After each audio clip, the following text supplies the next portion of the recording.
आजकल मुझे स्त्रियों की हालत देखकर बड़ा दया आती है और दुख भी होता है कि आजकल की स्त्रियां केवल पुरुषों के भोग की साधन सामग्री मात्र रह गई है। कोई भी स्त्री एक भोग के साधन से अधिक और कुछ नहीं, क्योंकि स्त्रियों ने अपनी वैल्यू ही उतनी करी है। अगर मैंने इस पुस्तक की कीमत 5 रुपए रखी है तो मुझे कोई भी 10 रुपए नहीं देगा ना, है ना। अगर मैंने इस किताब की कीमत 5 रुपए रखी तो मुझे कोई भी 10 रुपए नहीं देगा। क्यों? क्योंकि मैंने ही कीमत इसकी 5 रुपए लगाई। अगर अगर स्त्रियां और पुरुष बार बार अपने चारित्र का हनन करने पर तुले हों तो फिर कौन उनकी सहायता करेगा? स्त्रियां अगर अपने आप को शो पीस की तरह ही प्रेजेंट करती रही जमाने में तो फिर कौन उन्हें देवी मानेगा और क्यों मानेगा?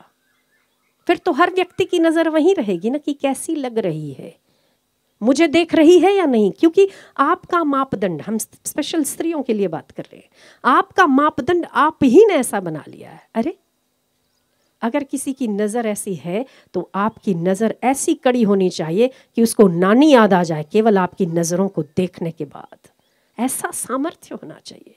पर आप केवल शो पीस बन कर रहे हैं, मुझे कोई देख रहा है कि नहीं देख रहा है, मुझे कोई देख रहा है कि नहीं देख रहा है, तो फिर तो देखेंगे ना। किसी फार्म हाउस पे एक स्टैच्यू लगा हुआ है, बहुत सुंदर सा, बहुत ही सुंदर। और आपको किसी ने कहा कि उस फार्म हाउस में बहुत सुंदर स्टैच्यू लगा हुआ है और वो बहुत बड़े आदमी का स्टैच्यू है, बहुत बड़े आदमी का घर है। क्या आप देखने जाते हो? देखने जा सकते हो? किसी के फार्म हाउस पे अगर कोई ने बहुत अच्छा स्टैच्यू लगाया हो तो क्या आप देखने जा सकते हो? बहनें जवाब देंगे, जा सकते हो? नहीं। क्यों? प्राइवेट प्रॉपर्टी है, इसीलिए आप नहीं जा सकते। और अगर आप जाओगे तो क्या डंडे ना खाओगे? हाँ, पक्का ना। पर अगर ऐसा कोई स्टैच्यू किसी दुकान के बाहर लगा है तो हर कोई देखेगा ना, है ना। तो आप दुकान के बाहर लगने वाले स्टैच्यू मत बनिए। हम माताओं से अनुरोध करते हैं, आप ईश्वर की प्राइवेट प्रॉपर्टी हो उसे ही देखने दीजिए। या ईश्वर ने जो विधान बनाया है, वैवाहिक जीवन, विवाह एक यज्ञ है हमारी संस्कृति में। ये पाश्चात्य संस्कृति हो सकती है, चलते फिरते किसी एक ने हाथ लगा लिया, चलते फिरते किसी दूसरे ने हाथ लगा लिया, जैसे कि एक लावारिस प्रॉपर्टी हो, जैसे सरकार का गार्डन हो और कोई भी जा सकता है। तो आप क्या हो इसकी गणना आपको लगानी चाहिए। आप अगर अपने संस्कारों का और अपने धर्म का और अपने चारित्र का, भाइयों को भी बहनों को भी, यदि आप अपने चारित्र की रक्षा करते हैं तो धर्म अनेक हाथों से आपकी रक्षा करता है। ये धर्म का वादा है आपसे।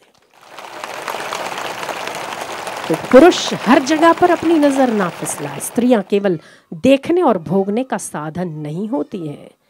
स्त्रियां अगर आंख खोले तो वही काली, वही चंडी, वही कात्यायनी बन जाती है। प्रेम से तो वो जूता भी उठा लेगी, पर अगर नाराज हो गई तो वही जूता सिर पर दे मारती है। हाँ, और स्त्रियां अपने मापदंडों को, अपने जीवन के मूल्यों को पहचाने। आखिर हम उस लावारिस स्टैच्यू की तरह नहीं है कि हर दुकानदार, हर व्यक्ति आता और देखता चला जाए।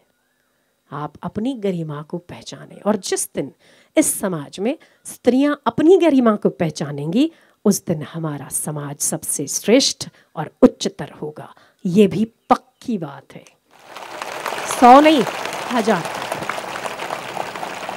इसलिए नारियों को बलवान बनना चाहिए, और जो स्त्रियां यहाँ आती हैं उनकी बच्चियों को तो खास, बेटियों को मजबूत जरूर बनाना चाहिए। ऐसी ऐसी बच्चियां हमारे समाज में हो गई।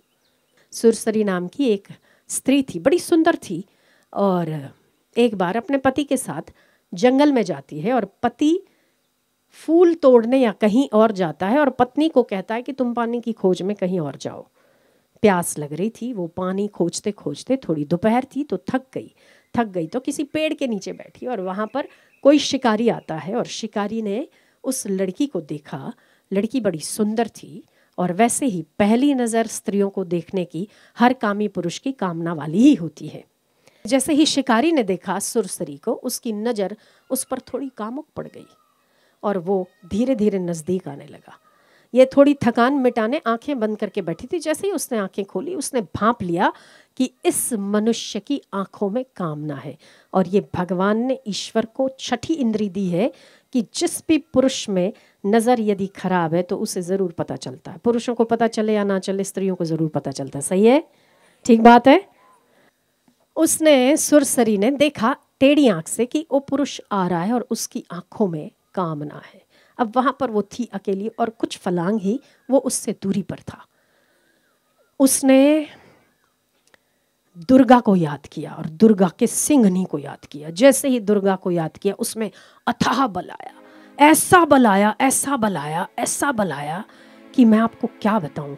जैसे ही सुरसरी ने दुर्गा का चिंतन करके आंखें खोली तो उसकी आंखों में उस शिकारी को शेरनी की आंखें दिखाई दी, बड़ी बड़ी।